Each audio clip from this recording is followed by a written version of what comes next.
everyone, my name is Mama Haikal bin Hassan and my magic number is 299220. It's an honor to begin our presentation today. So let's get started. First of all, as we know that transportation and logistics have a different meaning. Transportation is something that organized movement of goods, services, or people with road, train, air, and sea. Meanwhile, logistics is the process of planning, control of the efficient movement, and storage of commodities, services, and information throughout a supply chain. Nowadays, the use of transport and logistics is expanding because it is involved in modern economy to smooth the movement of people and goods.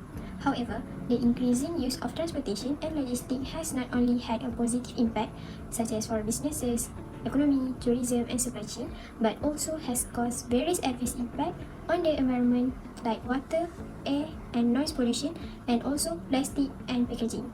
So, it is important to develop sustainable practices and technologies that can minimize the environmental footprint. In this video, we will explain about the impact of transport and logistics on environment, which is negative and positive impact.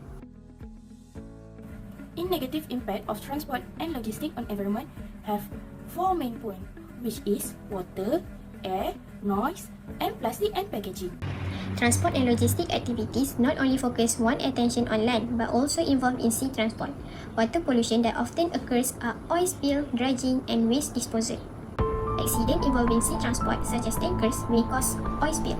Other than that, oil spill can happen when careless workers cause equipment damage while removing the crude oil from underground or when transporting the oil to refinery. This oil spill can affect marine life and seafood will be contaminated and unsafe to eat. Next is dredging. Dredging is a method to separate solid materials at the bottom of the sea. It's also a process to keep up the waterways and build a clear path for sea transport. But even so, dredging creates a huge negative impact on the aquatic environment. One of the reasons is dredging process may let out contaminants and boost turbidity. Dredging will increase the turbidity of the water, which will interfere with the photosynthesis process of aquatic plants because light cannot penetrate into the cloudy water. To overcome these issues, maintenance regularly should be done to minimize oil spill and do restoration projects to maximize the recovery of the ecosystem. Okay, the negative impact on transport and logistics for AF3, that is GHG emissions, global warming, and urban air quality and public health. So transportation is one of the biggest of greenhouse gases, mainly because of so many vehicles still rely on petrol. For example, in Malaysia have 36 million registered vehicles of 2023. So which means a lot of CO2 is being pumped into atmosphere every day. And in addition, the global warming is especially the CO2 and methane is the main culprit behind the global warming. And our daily life rely on cell tracks not only emits CO2 but also black carbon, that which raise the global temperature and also speed up the ice melting. So urban air quality and public health is urban area like Kuala Lumpur face poor air quality because of heavy traffic and logistic activity also. So for example, for people those who are moving from rural area to city, the sudden change in air quality makes them feel tough, suffer because tough on their health, especially the skin will be more worse because they not suitable the new environment. Noise pollution. For the first point is road traffic. This is because the continuous noise that produced by moving car, particularly larger truck, it can affect on animal and human health. It also can increase in stress level, disturb sleep, and even cardiovascular disorder. And the next point is ship noise. Why? Because of maritime shipping. Maritime shipping, especially those that are powered by old and less efficient engine, it can affect on aquatic ecosystem and disturb marine life. And for the solution, how we need to overcome this? First, we need to plan a better urban and sustainable development of transportation network. Then, we need to improve vehicle technology, moving to electric vehicle. We need to change it. Then, for the last but not least, we need to have a stricter ship design and fuel consumption regulation. I want to talk about the negative impact of transportation and logistics on the environment, which is plastic and packaging. Let's move on to the first one of impact, which is about environmental pollution. This happens because improper disposal of plastic waste is caused by people throwing away plastic packaging in the wrong place. This can damage flora and fauna.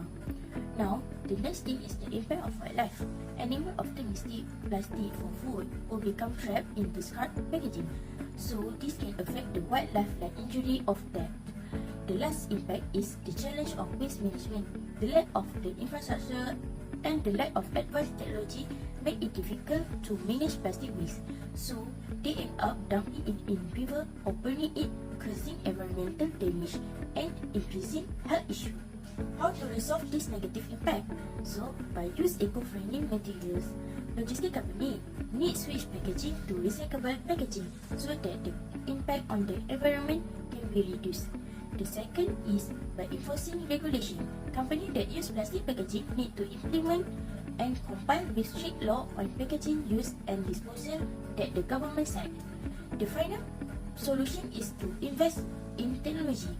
Invest in technology for more advanced recycling technology to produce eco-friendly packaging in large amount and quickly. Therefore, it can reduce plastic pollution. For positive impact of transport and logistics on environment also have 4 main points, which is economic growth, social connectivity, disaster response, and quality of life. One of positive impact transport and logistics on environment is economic growth. This sector can increase worker opportunity. Online shopping is growing fast, so logistic jobs are growing with it. Also, because import and export, our economy depends on exporting goods such as palm oil, electronic, and machinery, which require smooth logistics to move this activity. The last one is global trade. With our strategic location, Malaysia can connect easily to major markets like Europe and the America. Next one is social connectivity. Social connectivity is a relationship between a person with another person that give beneficial impact. Transport and logistics has great social connectivity in the whole world by facilitating export and import activity. For example, manufacturers can easily get raw materials from other countries that have better quality with an affordable price because of the development of global supply chains. Not only that, small business owners can reach wider buyers, and consumers in the community have a lot of choices of goods and services. In this modern era, people can shop and buy products through e-commerce platform from the comfort of their homes because the logistics sector offers delivery of goods to the doorstep. Besides that, transport services such as air travel is one of the facilities in increasing tourism and cultural exchange. Efficient transport systems such as airplanes, buses, ferries, and trains have made it easier for people to move within a country and travel abroad. Since transportation plays an important role in tourism infrastructure, there are a lot of unique types of transportation that can be an attraction to tourism, such as jeepneys in the Philippines and gondolas in Venice, Italy. For positive impact of transportation and logistics on environment is disaster response. The first point is diverse transport solution. Using different transportation methods such as boat and off-road vehicle ensure it can reach even the most remote and challenging location. For example, during the 2014 Malaysia flood, the combined use of boat and helicopter was crucial in delivering aid to areas severely impacted by the flooding. For the second one is accurate inventory management. Planning and keeping track of supplies are needed and having them ready in the right place ensures efficient use. For example, Malaysia National Disaster Management Agency (NADMA) use inventory management system to track and pre-position supply for quick distribution during disaster. The last one for disaster response is modern technology. Using modern technology and transport method can greatly improve aid delivery. For example, drone were used during the 2015 Nepal earthquake to assess damage and delivery medical supply to hard-to-reach areas. Quality of life. First point, we can improve the quality of life for workers. And second point, we can get a greater investment in advanced transportation and logistic infrastructure. And for the third point, we can raise consumer expectation for faster, more cheap and dependable delivery. And next, we also can increase financial stability, result in long-term cost saving and environment advantage. And for the last but not least, we can increase logistic efficiency and responsiveness, promote economic growth and social well-being. In conclusion, transportation and logistics boost economic growth and connectivity, but also harm the environment through pollution and waste. Adopting sustainable practices like renewable energy and green technology can enhance their benefit while reducing their negative impact. That's all from us, Group 11. Thank you.